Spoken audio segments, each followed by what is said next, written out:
Hey, what up, everybody? This is Stevie Breach coming to you here today, talking a little bit about TNA wrestling. I know last night was very heavy on TNA wrestling, talking about the upcoming Slammiversary show, talked about a few of the matches, a lot about the Jeff Jarrett deal that went down on Thursday, and the backlash that came out, with the news pouring out. But there's been lots of talks about wrestlers, jumping ship.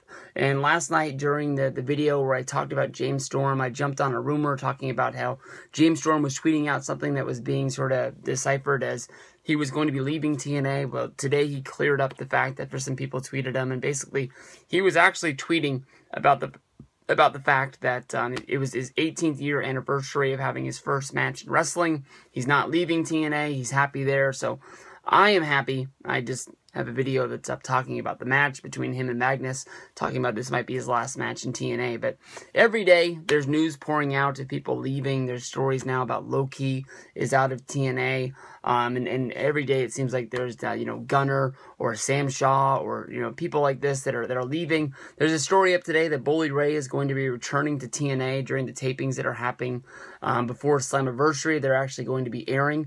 Bully Ray left TNA last year when there was really nothing going on at the time. I think that he had done almost everything there was to do in the business. A guy that's already been put into the TNA Hall of Fame, and he had his shot this year at the Royal Rumble, where he returned. It was a one-night deal. Him and R-Truth did all the Dudley Boy spots on The Miz, and it was a very special moment. We didn't know what was going down, but we all sort of wanted something for Bully Ray in WWE, but it just didn't really pan out. He's tweeting fans that were saying that he wishes he was in WWE, basically saying that it was in WWE's hands, and it was up to them, and they weren't really calling him. He went back and did a one-night spot being the special guest referee of an Eric Young versus Kurt Angle match on a live edition of Impact on Destination America. He still, the next day, was tweeting that he was hoping that the WWE would call him. I guess time has sort of ran out, and it's time for him to go back to work, because the news is that Bully Ray is going to be returning to TNA, and this is going to be a full-fledged return. I know that there's rumors out there in the water of Dixie Carter returning to being on television yet once again and being an on-screen character. I'm hoping that Bully Ray is done with his feud against Dixie. Maybe they just sort of mention it in passing, but I don't think you can keep building up him throwing her through tables. When she went through the one table, I think it's done for Bully Ray, and it's done for Dixie. Maybe they cross paths in some sort of an angle. Bully uses it as some sort of intimidation factor, but I like Bully. He's a damn good character. The way that he got himself over, honestly, when he first changed his name from Bubba Ray to Bully Ray inside WWE, I thought it was comical, and I thought it was very funny. I didn't think that it would get over. I know that he started to get himself into shape, but the way that they pushed him with the Aces and Eights angle, everyone seemed to turn on it, but I loved Aces and Eights, and I loved Bully Ray.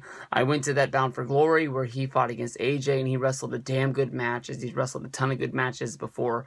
Bully Ray, doesn't matter where you put him on the card, he's going to be able to add to what TNA has got going down. They have a lot of momentum going there, with people thinking that, I keep on wanting to say it was on Thursday, but it was on Wednesday.